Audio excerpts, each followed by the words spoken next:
सर्दियां अब अपने पूरे रौब पर थीं। सुबह सुबह गांव की गलियां धुएं से धुंधली दिखतीं। चूल्हों की आंच से निकलता धुआं, बच्चों के सांभले हुए हाथ और लोहे के पत्तों पर जमा बर्फ का मंद चमक। हर घर की खिड़की पर मिट्टी के छोटे छोटे कंबल लटके होते, और जिनके पास कोयला था वे अंगीठी के चारों ओर बैठकर कहानी सुनाते। बाकी गांव वाले बाहर ठंडी हवा और पैरों के नीचे जमी नमी से बचकर अंदर ही रहते। गांव का नाम छोटा सा कड़कपट्टी। कड़क नाम की तरह ही यहाँ की ठंड भी चुभती थी। कड़कपट्टी में खेती ही मोटी कमाई का जरिया था। गेहूं, सरसों और कुछ सब्जियां। खेतों की हिफाजत सीजन के हिसाब से सबसे अहम काम था। हरनाम वहां का जुझारू किसान था, वृद्ध पर आंखें तेज और दिल बड़ा। उसके साथ उसका बेटा मोनू रहता था, जवान, फुर्तीला और कुछ ज्यादा ही जिद्दी। मोनू को खेतों से मोहब्बत थी, वहीं उसे लोगों की मदद करना भी अच्छा लगता था। एक शाम जब हवा और तेज चलने लगी और सारे गांव वाले अपने अपने घरों में घुसकर आग के पास टिक गए, हरनाम ने बेटी सी सख्ती से कहा, बेटा आज बाहर मत जाना, इतनी ठंड में किसी का कुछ नहीं आता। मोनू ने उसकी झुर्रियों भरी आंखों में झांक कर कहा, बापू, अगर हम रात में खेत पर न रहें तो जंगली जानवर और भटके हुए मवेशी फसल को बर्बाद कर देंगे। थोड़ा ठंड सहना पड़े तो क्या हुआ, हम जवान हैं।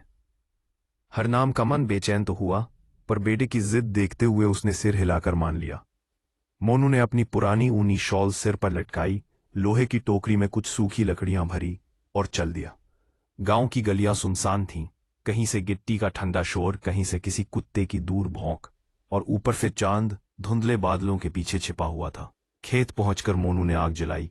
पहले धुआं निकला, फिर धीरे धीरे छोटी छोटी लपेटें उठने लगीं। वो आग के पास बैठा, हाथ रगड़ रहा था और आठों ओर फैलती सर्दी को निहार रहा था। उसकी सांसों से छोटे छोटे बादल बन रहे थे। कुछ देर बाद उसने देखा कि खेत के पीछे एक ठंडी सी परछाई कहां से टपक रही है। एक बूढ़ा आदमी, भिखारी जैसा, आधी नंगी बनियान और फटे हुए कंबल में लिपटा हुआ, कांप रहा है। मोनू उसके पास गया।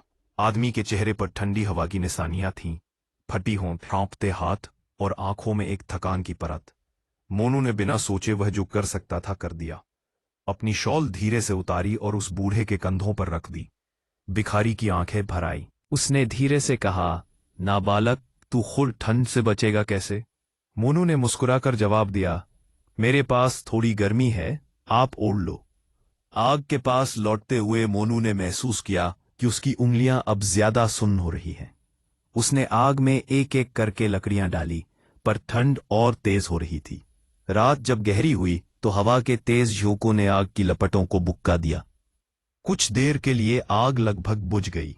मोनू ने थपकी सी दी और खुद को आग के पास झुकाकर गर्म करने की कोशिश की, पर धीरे धीरे उसे सर्दी ने हर मास में बैठना शुरू कर दिया।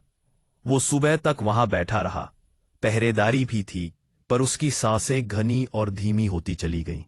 उसने भिखारी की ओर देखा। आदमी अब ठंड में थोड़ी राहत पा रहा था। मोनू की आंखें सांत्वना और संतोष से भरी हुई थी।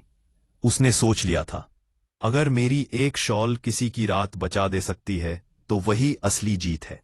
सुबह जब हरनाम खेत पहुंचा तो उसका कदम धीमा हो गया। उसने देखा मोनू उसी जगह बैठा है, पर उसकी सांसें थम चुकी थीं। चेहरे पर एक अजीब सी शांति थी, जैसे किसी ने बड़ी शांति से उसे अपनी बाहों में ले लिया हो। हरनाम का दिल फट पड़ा। उसने बेटे को अपने बाहों में लिया और जमीन पर गिरकर रो पड़ा। गांव के कुछ लोगों ने भी आवाज सुनकर दौड़कर आकर उन्हें घेर लिया। खबर फैलते ही गांव में शोक की लहर दौड़ गई। लोग इकट्ठे हुए, कुछ आंसू बहाते, कुछ हाथ जोड़े हुए। भिखारी भी वहां आया, आंखों में कृतज्ञता थी और कपड़ों पर मोनू की शॉल। उसने घुटनों पर बैठकर कहा, बेटा, तेरी शॉल ने मेरी जान बचाई, मैं धन्य हूं। मोनू की मौत ने गांव पर गहरा असर डाला। हरनाम, जो पहले अपने बेटे को रोकने में नाकाम रहा था, अब सन्न था।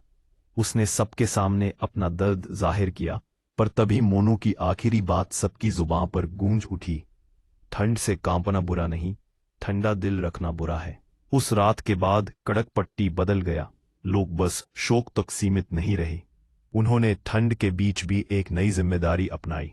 गांव के प्रधान ने प्रस्ताव रखा कि हर सर्द रात गांव वाले मिलकर राहत कार्य करेंगे।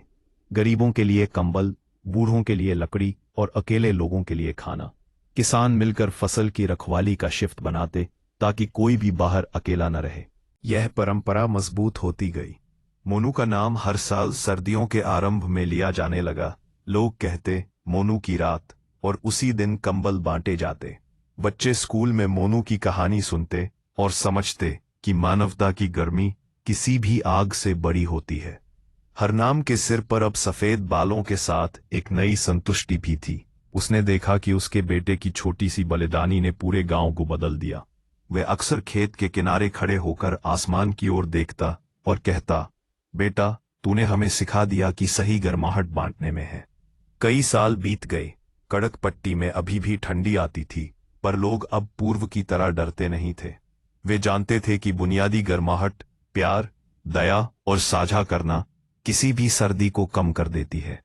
और कहीं दूर किसी कोने में बैठकर कोई बूढ़ा कहता है, ठंड तो आती रहेगी, पर अगर दिलों में गर्मी रही तो हम सब जीते रहेंगे।